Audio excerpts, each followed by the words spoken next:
The Nigerian Extractive Industries Transparency Initiative, that's NATI, has reiterated that the country lost a whopping 609.7 million barrels of oil valued at 16.25 trillion naira to theft between 2009 and 2020. This was in reference to the agency's past audit reports on the oil and gas sector in the country. The agency added that between 2009 and 2018, the country lost 4.2 billion liters of petroleum products from refineries valued at $1.84 billion. Executive Secretary of NATI, that's Dr. Ogbonnaya Orji, made the assertions on Monday at the commencement of the 2024 NATI Board retreat in Lagos. Orji warned that the global push for transition to renewable energy and the prospect of a permanent oil demand decline would have significant effects on Nigeria's fossil fuels-dependent economy. Arise analyst Dayo Sobowale joins us now to discuss Nigeria's nightmare with oil theft and illegal mining and measures needed to curb the financial hemorrhage in view of the state of the nation's economy. Good afternoon, Mr. Sobowale. Thank you so much for being here. It's a pleasure being here as usual. Good afternoon, Mr. Sobowale. Looking at the amount of oil we've lost to oil theft and the numbers in terms of the value, of course, that's indeed staggering. But how do you think previous efforts to combat oil theft have failed? And asking about that so that we can look at possibly new approaches in addressing this. Right. I think policy-wise, we have inadvertently encourage oil theft. You see, by the environmental issues around the laying of the pipelines. The pipelines are laid along communities whose lifestyle have been devastated by the erection of those pipelines and by the discovery of oil in their midst. So there's indignation. And government has, in the past, tried to make these people plundering the pipelines and destroying them, try to make them the policeman of the area.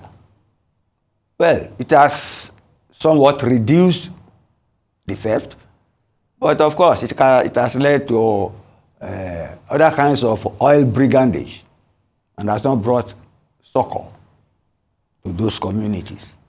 So at once, it is a political and socio-economic issue. Let me leave it at that for now. All right, so let's look at the political aspect of it, because especially when you bring in the conversation surrounding illegal mining, the report that came out today made reference to the fact that some of these people, when they are caught trading the proceeds of their illegal mining, refer to being in some sort of alliance or partnership with influential people. So when we look at, oil theft as well, and we look at the situation created where, of course, the contracts have been awarded, like you've rightfully said, to people of the area, private entities have been awarded contracts to police the area. Do you think there's a genuine political will with regards to us wanting to truly mitigate the illegal sharing and distribution of our resources? I don't think so. You see, giving the contract for security, for monitoring, for protecting the pipelines to indigenous is meant to palliate them, to make them feel part of the thing. But that created very powerful forces, you get me, who made money from that and were able to secure their own environment and get more contracts, to the detriment of the ethnic structure of the area. So some people left out. And you see, this is a case of very deep indignation. You see, you are correlating with the word politicization yesterday, but this is coming in again. Yeah. You see, government tried, you see, the Yorubas have an adage, you use a thief to catch a thief. That was the doctrine. But you know how many warlords it has created. If you look at the papers, if they want to award contract, you see people still insisting that the man from that area got more than this. And then the situation on the ground has not assuaged in any way. So what 90 is saying, all those figures, they are alarming, but that's the work of 90. You get me? Extractive industry, transparency initiative, they are doing their work. But who will punish those who violate all those things? Who will call them to order? They are dark statistics that don't make anybody happy. And the most important thing they make there, to me, this is modern.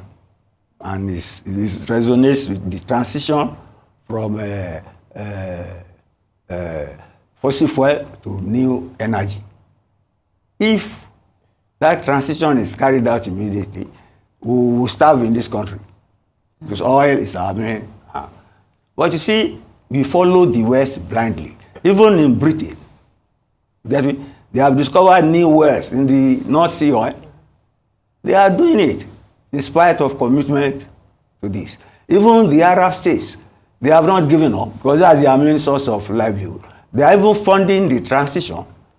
You get me? And telling them that the cost of transition is even more than the cost of living fossil fuel.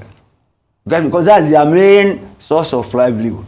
So we are following them, but we should put our own house in order. This is our own main source of revenue. And the people there will never forgive the federal government. Because these are people who are living on fish, who are living on ocean products, and those died. The environment were laid waste. So you can't tell, and they see the pipeline. They say this pipeline is our money. Yeah. That is the rationale. So it's indignation. And if indignation is, if indignation is backed by force, they challenge the state. This is what is happening now. I mean, they challenge the state and the state cannot withdraw the challenge and the state loses out. Change of government, political instability. Well said, Mr. Yeah. Sobowale. And do you think that international actors have played a role in facilitating these illegal activities and might need to be held accountable? Which international actors? That's what I'm asking you. Well, the people mining the place, we don't have the technology.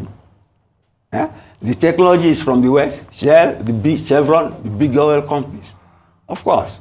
Why do you think we don't have refineries up till now? We still have to export our crude and then import refined something. Mm-hmm.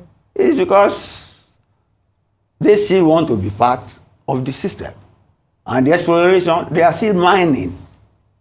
Do you get me? The Ogoni people took share to what they want.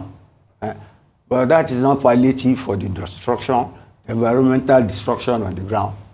So for oil is international business. Oil is international business, international technology. And let me just tell you something now. I read over the weekend, a French media house like our own was fine. You know why it was fine? Because they invited somebody to interview like this, and that one said this climate change fear-mongering is false. That it's not it's not man-made. Do you get it now? And the regulatory authority find that station, like our own, that nobody in that place can counter what the professor was saying. Yeah. I know in the theory of that professor that all this transition is to get totalitarian state. You get me? They are saying the future of the climate will, so that government can intervene and government can keep on spending more money. And that will lead to totalitarianism. Well, very interesting Luckily, theory. We have counter views. Yeah. We have counter views, absolutely. But, still in the spirit of solutions, I remember we had a conversation with an elder from an Urobo elder sometime on the morning show, and the gentleman was saying that he felt that the Urobo people were marginalized in the sharing of proceeds when it comes to oil. But, taking it away, not just Urobo people, let's talk about, some of because there are so many different tribes tribes that exist along the in the Niger Delta, along the oil pipeline. And what he was saying is that he feels that each of these people should be represented in NNPC, in NDDC, and in NNPC as well. Well, what are your thoughts? Do you think that that might be a solution, a way to move forward? Is if each indigenous tribe from that along the Niger Delta was given a representation in the boards of these big companies that govern the oil sector, do you think that it would translate to tangible results in each of their... Let me answer you. It's a double-edged sword. You know the MD of NNPC? It's another now.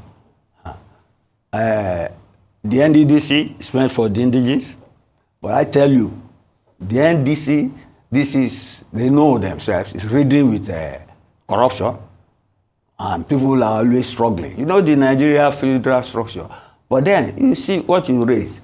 Why should we be making another MD of an NPC if we realize the gravity of this thing we are talking about? That people feel something, gold is coming from under there, and they are not getting the benefits of it. That was why they resorted to violence. And they gave them their own bit of the cake, but they mismanaged it. And let me add, well, I don't want to provoke anybody. Let me tell you something. The people in Rivers State, they have always voted for the government in power.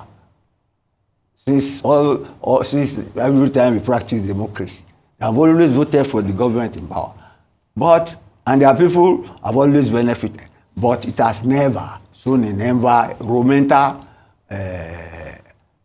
recovery or upliftment or redress of the economic pangs the people are facing on the ground. I won't say it's their funeral, but that is it. They have a grouse that they put Northerners there.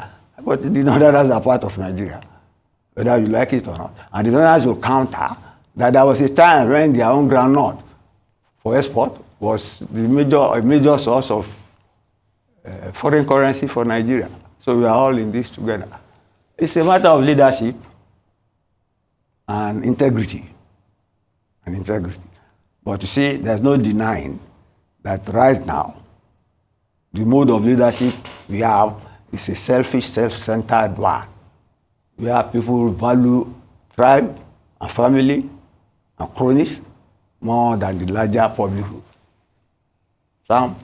That's the real point, right? The leadership and integrity. That's what it really needs to be. Thank you so much for your thorough analysis. We appreciate you as always, Arise News analyst, Mr. Dayo Sobowale. Thank you so much.